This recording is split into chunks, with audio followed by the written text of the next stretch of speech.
Alright, welcome gamers! Hello everyone, I am joined by Charity Fun today, say something. Hello! And as you can see in this glorious background, we are doing the ESO Arena Weapons tier list. We are going to be looking at every single arena weapon in ESO, and yes, I am counting the trial Asylum Sanctorium Weapons as well, okay, because they're unique two-piece items for weapons. So they count, okay? Fight me. And we're going to be ranking them based off of the intensity of these emojis. So obviously, skull emoji. Then you get to, you know, this, that, and then once it gets to CROFLING emoji, that means it's like S tier. Okay, so that means it's like the best of the best. And, yep. And we're going to be going in order of the arena. So we're going to start with Blackrose, and we're going to move on to Asylum Weapons, Maelstrom, then the Masters, and the Vateshran Weapons. And we're just going to be doing a little bit of discussion about it. This is going to be a pretty long video anyways, so, you know, I guess sit back and get comfortable. And, yeah, you have anything else you want to say for the intro? No? No. No? Okay, fine. No. Okay, fine. Alright, let's begin! Gamers! Okay, so starting out, we're going to be looking at the Blackrose two-handed. So I'm going to go ahead and put the Blackrose two-handed in the skull emoji tier, because if you don't know what the Blackrose two-handed does, basically Uppercut deals 45% of its damage to all enemies near your primary target. We're looking at all of these weapons strictly through a PvP lens, and this is practically useless. I don't care what you say. Your uppercuts in PvP at max will sometimes hit for 8k. If you're going to cut that in half and then a little bit more, what, that's if you're lucky, it is 4k, and that's if it crits. Listen, it used to be good when it gave you major protection, but it just doesn't anymore, and that is why it is in skull emoji tier. Okay. Next, we're going to be looking at the Blackrose Destruction Staff, so we're going to go ahead and put it in yellow, and the reason for that is because this weapon used to be pretty good, but then they introduced proc set scaling, and the tooltip for this just kind of went down. If you don't know what the tooltip is, by the way, it reduces the cost of your impulse by 10%, and impulse now becomes a damage over time, and it does damage over time for 8 seconds. This weapon used to be pretty strong, but ever since like proc set scaling, it doesn't do near the damage that it used to do. And you don't really see a lot of people running this weapon anymore. It's really hard to make this thing actually work for your build and be useful. It is an AoE dot though, and AoE sticky dots can be kind of cracked, but you really have to build around this specific weapon to make it very effective. So that is why it is in the crying face tier. Next, we have the Blackrose dual wield. We are going to be putting it in rolling on the floor laughing tier, because this gives you a flat % damage bonus and damage reduction bonus, and any % damage mitigations or damage done bonuses are always going to be cracked in this game, since the numbers are so big naturally in this game. And yeah, you have anything you want to say about it? If you're wearing this in Stonefalls, I hope your build deletes itself overnight. Dealing damage with Blade Cloak grants you Spectral Cloak for 2 seconds, reducing your damage taken and increasing your damage done by 6%. You do have to be very close for your target in order for this to be proccing very, very reliably, but when it does work, and like people are going to be on top of you anyways if you're playing a melee spec, this can go really, really hard. That is why it isn't rolling on the floor laughing tier. Next, we have the Blackrose Sword and Board, and this is going into skull emoji tier, because when in the world do you need cost reduction on your one-hand and shield abilities, apart from needing to reduce the cost of bash for bash builds? Practically never. And this does not work on your ultimates, so, you know, it's kind of cringe in that regard, and that is why it is in the skull emoji tier. And who the hell runs shield charge in PvP, honestly? Sad. Alright, bow time. Next, we have the Blackrose Bow, and 2 items. Scattershot applies a damage over time effect that deals 65% of your initial attack as poison damage every 2 seconds for 4 seconds. The duration increases if you are further away from your target, up to a maximum of 12 seconds. Depends on the dot. Like I said, it's the initial hit that applies it. So, I mean, if you're like this, the scatter shot itself doesn't do an impressive amount of damage. In PvP, at most, you'll probably be hitting 500 per tick with this. So, I'm going to go ahead and I'm going to put it in the, you know, this mid-tier. Mid-tier, this one right there. Next, we have the Blackrose Restoration Staff. Steadfast Ward applies major vitality to your target for 4 seconds, increasing the healing taken on your target by 16%. This is actually pretty cracked for PvP, as major vitality isn't the easiest thing in the world to get. Being able to guarantee that you can apply it to a target, including yourself, is pretty strong. You can make it work. What do you think about it? So the Blackrose Resto Staff is a pretty unique weapon, and Mag Sorks and Mag Blades have been running it for a long time. When you heavy attack on a Resto Staff, you get Major Mending, and so you can follow that up with a Healing Ward on yourself with this weapon, so you can get Major Mending and Major Vitality at the same time, making you ridiculously tanky if you need this. Though healing is pretty easy to get in ESO, this is just one of the ways that you can get it if you need it on your build. It definitely is a strong weapon. Not a super S tier, though.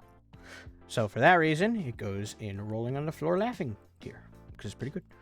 All right, cool. Next we go to the Asylum Weapons. So next up, we have the Asylum's two-handed. So basically, whenever you deal damage with Reverse Slash, you generate up to 12 ultimate based on how much execute bonus damage was dealt. This weapon is kind of cracked on DK with Reverse Slice because this weapon is ass. Don't believe him. I don't know what he's going on about, but you can make some really goofy ult generation builds with this. It's really fun, but it's hard to make it really practical when there's just so many better two-handed weapons that you can use. So for that reason, its fun factor is extraordinarily high, but its practicality factor means it's gonna go into crying face tier. Bro, no, put that shit in skull emoji. No, nobody and their grandmother runs that weapon. I'm gonna run it next patch. Quiet. Why do you think it's bad? Okay, why do you think it's bad? Because I told you before, and you weren't listening. But when you deal damage with Reverse Slice, you generate up to 12 ultimate based on how much execute bonus damage it dealt. So at max, if they're at 75% health and you hit them with a Reverse Slice, you're only getting 6 ultimate. And that's only in that one niche scenario. You're only going to get the full 12 ultimate if they're at 1% HP. I like it, he doesn't, and we're going to come to a mutual meet in the middle on that. Okay. Alright, next we have the Asylum's Destruction Staves. 2 items. Every second cast of Force Shock will always apply the Burning, Concussed, and Chilled status effects. The Force Shock cast must be made within 5 seconds of each other for this effect to occur. This used to be bugged where you could stack multiple status effects on one person, so you could have 2 instances of Burning, Concussed, and Chilled on the same target. But they fixed that, and basically most people anyways just run Elemental Susceptibility, so this can be pretty useful, but since the bug was patched, I think it's lost a lot of its value. And you have any input on this before we move it? I don't know why, but this staff used to hit hard, and I don't really understand how it fully works. I just know it kind of hurts. Yeah, and for that reason, we're going to put it in here, right there. Alright, next we have the Asylum's Dual Wield. So 2 items. Whenever you cast Whirlwind while in combat, you gain a stack of Chaotic Whirlwind for 5 seconds, granting you 5% movement speed per stack up to a maximum of 5 times. While Chaotic Whirlwind is active, you gain 6 weapon and spell damage for every 1% bonus movement speed you have, up to a maximum of 450. At 5 stacks, the duration doubles but cannot be refreshed. So I've tried this in PvP before, and it looks like this tooltip would be absolutely cracked on something like Sorcerer, but in practice, it's just fun to use, but it's not practical. The stacks don't last long enough, and the fact that you have to activate Whirlwind before you attack for your damage buff means that you're draining your stam and doing a stupid looking spin just so you have a little more damage before you hit somebody. Compare that to Mistform where you get weapon damage, and Cloak or something like that. It's just bad weapon. Yeah. So for that reason, I think we're gonna put it it's fun to use, don't get me wrong, but practical, not really. That's why it's going in that tier. Alright, next we have the Asylum's One Hand and Shield, Sword and Board. 2 items. Whenever you reflect or absorb a spell projectile with defensive posture, you restore some magic. If defensive posture expires without reflecting or absorbing a spell projectile, you absorb some more magic. It's just really weird. Okay, so this weapon is a pretty interesting idea, but nobody really runs defensive posture in PvP unless you're a full-blown tank, and if you're that, you really don't need this weapon. So I'd say in the right hands, this can be absolutely disgusting for block builds that just never want to lose blocks. So basically you get your magic on this bar, then you switch to an ice staff on your back bar. This can make for a really goofy block build, but apart from that, again, with all the other arena weapons, it's going to go into the sweat face tier. How's that? Alright, next we have the Asylum's Bow. Okay, so this one is quite interesting. Whenever you deal damage with arrow spray, you cause enemies hit to have less armor against all of your bow attacks for 10 seconds. The fact that it's strictly towards just your bow attacks makes this very difficult to use because you have to slot a very, very niche ability in order to have this effect applied to your target. Acid Spray is kind of cracked. Bombard is just kind of annoying to deal with. And being able to have more pin against targets that are affected by this can be very valuable, but like... So this weapon makes your bow attacks hit really hard, but there are really only a couple of bow attacks that are worth benefiting from this. And even then, you can probably get a lot more damage just from running like a general damage booster on your build. Yeah, I mean, it's pretty mid. You can make it work, but you have to run so many different things to make this work. So for that, it is kind of mid. It's better than the other ones, but it's still mid. Next, we have the Asylum's Restoration Staff. Okay, at 2 items, whenever you cast Blessing of Protection, the cost of your magic and stamina healing abilities are reduced by 21% for 3 seconds. I would say healing builds don't have a problem with sustain in the first place because the heavy resto passive, so having this is just kind of just weird. There are still some resto staffs from arenas that actually give you more sustain than this would. So even compared to other arena weapons that are also a resto and give you sustain, this is pretty weak. Yeah, so I think it's gonna go in Skull Emoji. Now we're on to the Maelstrom Weapons. Next, we have our Maelstrom two-handed. Okay, so 2 items. Dealing damage with critical charge causes enemies to bleed for X amount of bleed damage over 10 seconds. And this effect, of course, scales off the higher of your weapon and spell damage. I've seen this used to an insane effect in PvP. I think it can be kind of cracked in the right kind of build, especially on Sork with the Stampede spam. You just cut out. Okay. So the Maelstrom 2H used to be pretty strong, and it still has some applications, but it's not something you're going to see very often. It's not as oppressive as it used to be. And also running crit charge, especially with the upcoming changes, I don't know if you're going to really want to do that on your build. It has a practical use, like if you just want to spam the heck out of gap closers and be super effective while doing so, you can do this alongside something else, like Unleash Terror. That too. This combined with that, like, you can make a really goofy build that is actually pretty effective, and I think it's a funny arena weapon, and for that reason, I'm actually gonna. This is good, right? Yeah, it's not a bad weapon. All right, next we have the Maelstrom Destruction Staffs. 2 items increases the damage of your Wall of Elements by 1,250. Okay. This is a PvP tier list, so L. Yeah, this is a PvP tier list. This is only good in PvE because when is your opponent ever going to stand still and just let you hit them? Never. This is PvP. Get good. Next, we have the Maelstrom Dual Wield. 2 items. Whenever you deal damage with Flurry, your single target damage over time abilities used within 4 seconds gain 1,690 spell and weapon damage. So this weapon is kind of weird. It actually benefits Flurry pretty well and makes your Flurry hit hard, and it makes some of your dots hit pretty hard. It's not commonly used, and the condition for proccing it, I mean, you have to be up in their face flurrying them, so you already look like a goober. This weapon, it can do some things, but it's not the strongest, and it's not the most commonly used, but it can be pretty potent if you build for it right. There are worse options, but there also are better options. You can make it work, but it's extraordinarily mid. Next, we have the Maelstrom Sword and Board. Okay, 2 items. Whenever you deal damage with low slash, your next fully charged heavy attack used within 5 seconds now restores up to 1,904 magic and stamina. You know, this does help with the sustain, but you have to use low slash in order to proc this. And the only thing I can think you would use low slash for is the minor heroism that you would get from it. And it's a lot of extra work for not a lot of return. Exactly. So... And, yep, I'm sorry, you're gonna have to go there. I don't like you very much. Next, we have the Maelstrom's Bow. Okay, 2 items. Increases the damage of volley. Okay, you know what? You can see the rest of it there for yourself. Same thing applies to the Destruction Staff from Maelstrom Arena. When are your enemies gonna stand still and let you hit them in PvP? Next, we have the Maelstrom's Restoration Staff. Whenever your regeneration critically strikes, you restore up to 558 magic. This effect cannot occur from simultaneous critical strikes. So this already got nerfed when they made the change to how things over time, work. If you are lucky enough to have it crit every other tick, That is quite a substantial amount of recovery. It's more, I'd say it's more than, what was it? The Asylum's restoration staff? So the Maelstrom Resto for me, I think is actually pretty decent. Like I used to use this on Magplar, and I would get quite a bit of magic sustain out of it. It's not the best for your magic sustain, and there is still an arena weapon that will do it better if that's something that you want out of a Resto. But it's decent. It's decent. And this is passive regen too, so you don't really need to worry about it. As long as you're critically striking with your regeneration, you're fine. And, you know, on most offensive setups, you are going to have some crit chance. So, yeah, we're going to put it in this tier.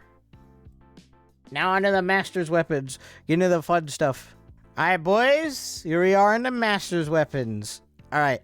So first, we're going to be looking at the Master's two-handed. I'm already going to go ahead and just move this over where it belongs because if you have not seen the power that this thing holds, especially on bomber builds, you just need to oh, I got that. Go watch the video. You need to edumacate yourself right now. Yeah, you need to. Next, we're looking at the Master's Destruction Staff. Okay, so what this does is it reduces the cost of your destructive touch by 10% and increases your weapon and spell damage by 600 for 4 seconds after activating it. This staff honestly is pretty dumb on Warden. Like you will see some Wardens with a Frost Staff, Master's Frost Staff, and they're just spamming clench at you, getting a shit ton of weapon damage and just CCing you and immobilizing you over and over. This staff is really annoying on certain builds, but it's not like something that you can easily incorporate on like every build. Yeah, it works in specific scenarios where you're gonna need like a good immobilize or stun or something off of the destruction staff skill line. So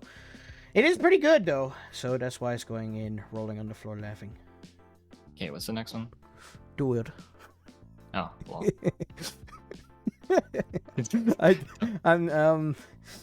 Don't have to. Do I need to explain this whenever you I don't know. Okay, listen.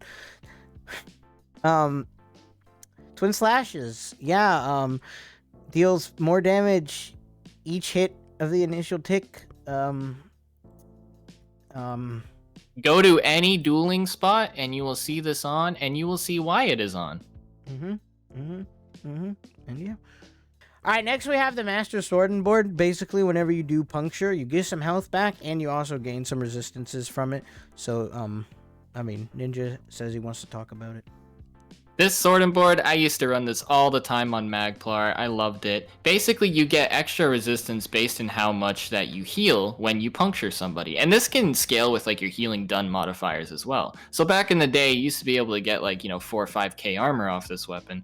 Nobody really like uses it that much anymore, and I haven't used it in a while, but I still think it's a pretty strong and decent weapon if you do want to use it. That resistance and healing is actually pretty useful. Yeah, it's like a vigor tick, and then you get the resistances that come along with it. It's a pretty solid option. I'm going to put it in A tier, aka rolling on the floor.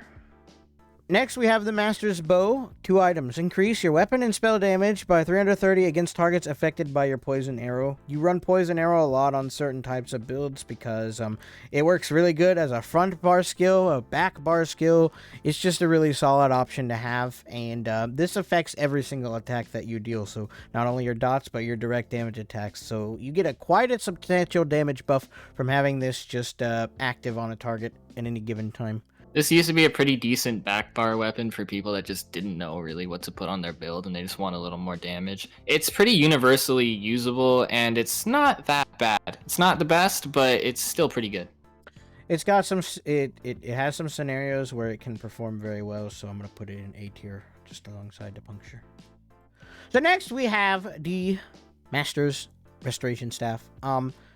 Basically what this one does whenever you use your Grand Healing and you get the initial tick on it, it gives your team and whoever is inside of it a bunch of recoveries. The recoveries are nice, but there's better options. And like I said earlier, you don't really need to worry about sustain as much for, restoration staffs.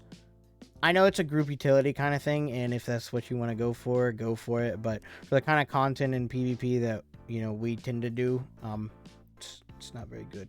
I feel like it could go a little bit higher, but Ninja really wants to put it in skull emoji, so it's bad. All right, now we're moving on to the vegetarian weapons. All right, first up we have the vegetarian two-hander. Okay, so if you have seen any of my builds at any point, or at least 2 of my build videos, you will know I run this one very extensively on all of them. And the reason that is because not only is this proc very, very strong, but it's just more power to rally, which is already an insane ability to have on any two-handed build. This is great back barrable, this is great front barrable, and the proc damage that this thing deals is very, very substantial, and it's some noticeable added pressure. It's very good. If you don't have a mythic and you have a melee build, this is almost a must to have on your build. It's a great 2-piece. Very good 2-piece. Okay, next up we have the Vateshran's Destruction Staff. Oh boy. Oh boy. Let's just slowly drag it over into CROFLING tier. So basically, right, there's this ability called Elemental Susceptibility. It's free right now, okay? And it applies every single status effect every, 7.5 seconds, right? Something like that. And if you're close enough to your target when you activate it, right, you deal a tether, okay? And this tether deals damage over time to your opponent, okay? And this damage over time is stupid, because it happens every 1 second. Most dots don't happen every 1 second anymore after the change. This is a lot of extra added pressure for absolutely no reason. And, want to say anything? Again, go to any dueling spot. You will see this weapon on somebody there. You know, and it's there for a reason.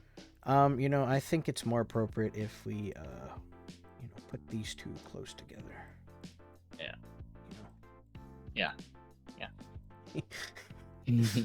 All right. Next, we have the Vegetarian's Dual Wield. I've been hit incredibly hard by this ability out of absolutely nowhere at one point. I remember there was a few Battleground matches I was in where some idiot was halfway across the map throwing daggers at me, and then all of a sudden I was just dead.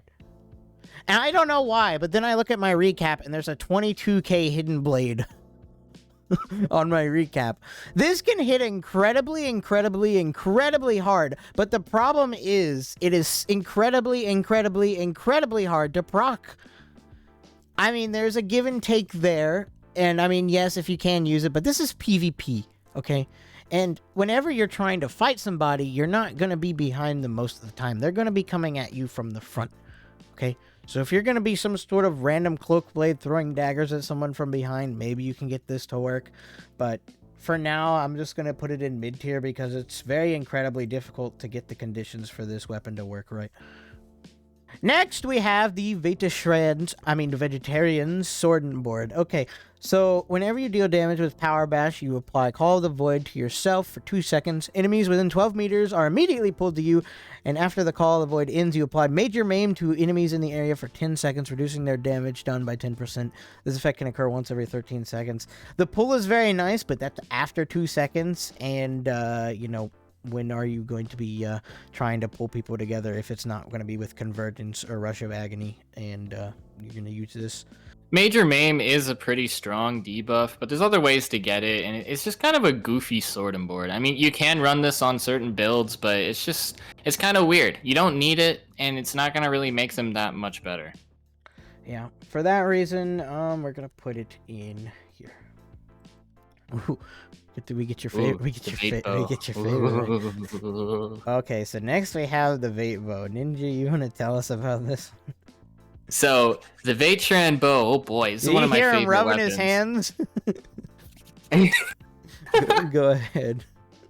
Oh boy, do I love this weapon. So I have run this on Bowplar, I've run this on Bow Blade. It's very strong. It turns your snipe into a shotgun blast. You can hit like 9-10k snipes with this. It turns your snipe into a literal shotgun, and I love it. It's good on some builds. It's obviously, it's snipe, okay? You're not gonna run it on most builds, okay? It's freaking snipe. You are acknowledging that you are running snipe and walking within 5 meters of some dude. But you know what? It's worth it. It's for the shotgun blast, baby, and holy crap, this weapon hits hard.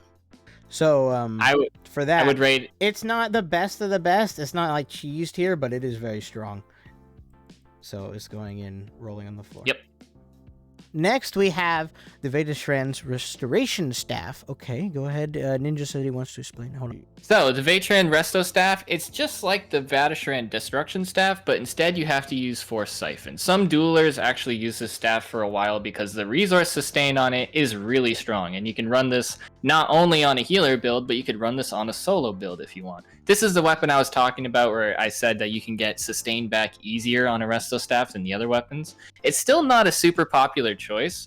You aren't going to see this weapon very often because sustain is pretty easy to get right now. But if you do want to fit it on your build as like a 2-piece for some extra sustain, and you like the Force Siphon skill, this is a very strong weapon. So it's okay. It's pretty good. Okay, we have one more weapon we need to cover. So you see, when I was going through the menus and stuff, and I was looking at all these arena weapons, I found this secret file. Okay, for this supposedly.